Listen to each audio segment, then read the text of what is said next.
Hi, hello, good evening. As the summers are at its peak, the incidence of renal stone disease is also increasing. Not only the patient, many of the UG students and PG students are having the symptoms of flank pain, hematuria, on and off burning micturition. So, how to cope up with or how to approach this situation? So, incidence of rose stone during the peak summer is very common.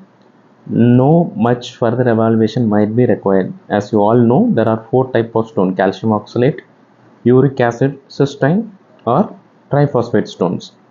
In the summer, because of the dehydration, incidence of calcium oxalate stone and to a bit smaller extent uric acid stone is common.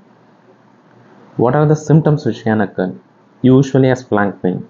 Suppose if the stone ureter, it might causing swelling of the kidney. So the patient, because of the stretching of the renal capsule, the patient might feel nauseated or sometimes vomiting also. Suppose if the stone erode any peripheral wall of the urinary tract, the patient might have hematuria. So what to do next? First you have to do the investigation. Will See, in the X-ray, only radio opaque stones will be visible, and it is least sensitive for renal stone diseases. So, better to go with the ultrasound. Ultrasound can easily pick up the stones which are present in the kidney. Many a times, your patient will come, sir, I am having recurrent pain, but stones are not in the ultrasound. That is because ultrasound won't detect the stones which are present in the ureter, or you can say the sensitivity is very less. So suppose if you are having recurrent symptom and ultrasound is normal, then better to go with CT scan. CT have to be done to detect any renal stone disease in the urinary tract.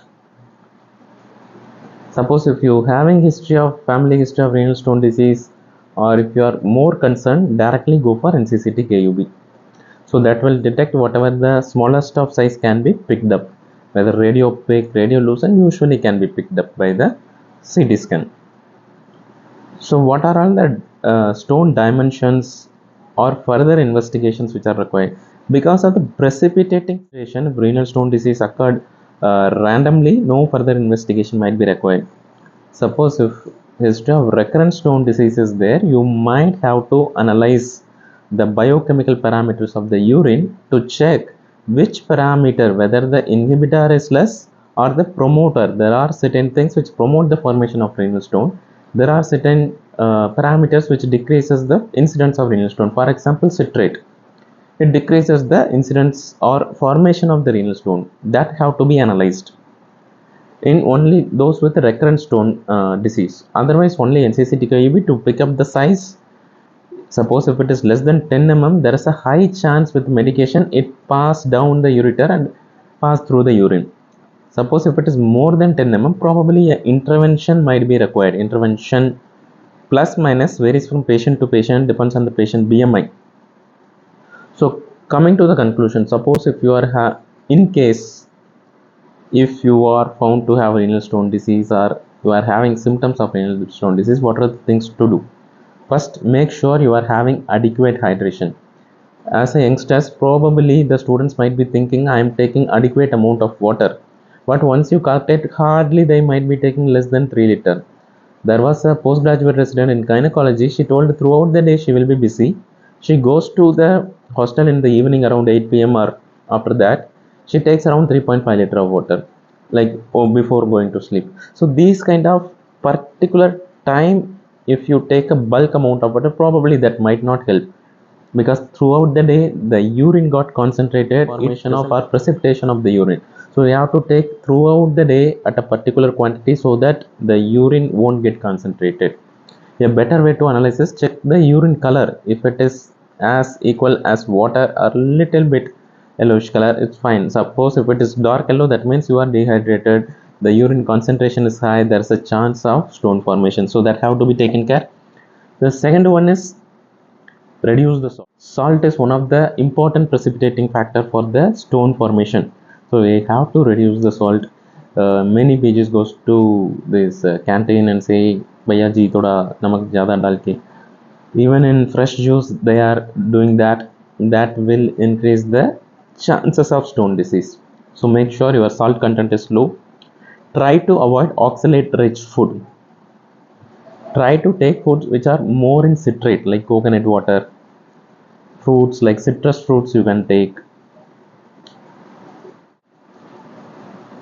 The few high citrate food include, as I told, coconut water. You can take a lot of carrots, citrus fruits, and pineapple, banana, even almonds. Try to take the diet, try to modify the diet, and try to avoid a high protein diet. If you are taking any protein powder, just avoid it.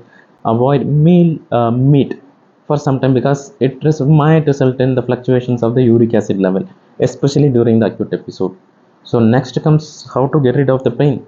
To focus on the three things. First, the spasms, the urinary tract spasm have to be relieved. Second, if there is superadded infection, that have to be treated.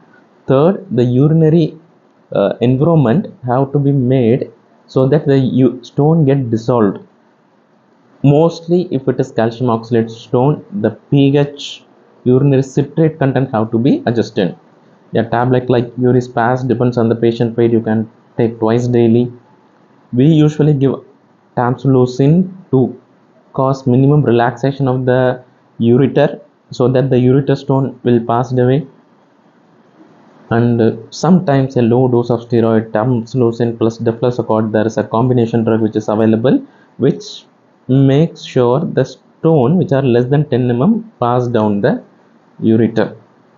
So at least for the medico community, make sure the postgraduates are always, they come to OPD, they say, sir, we are not getting time to take enough water. But you people have to take water. In this peak summer, the dehydration is so high because of the losses from the skin or insensible water losses so high.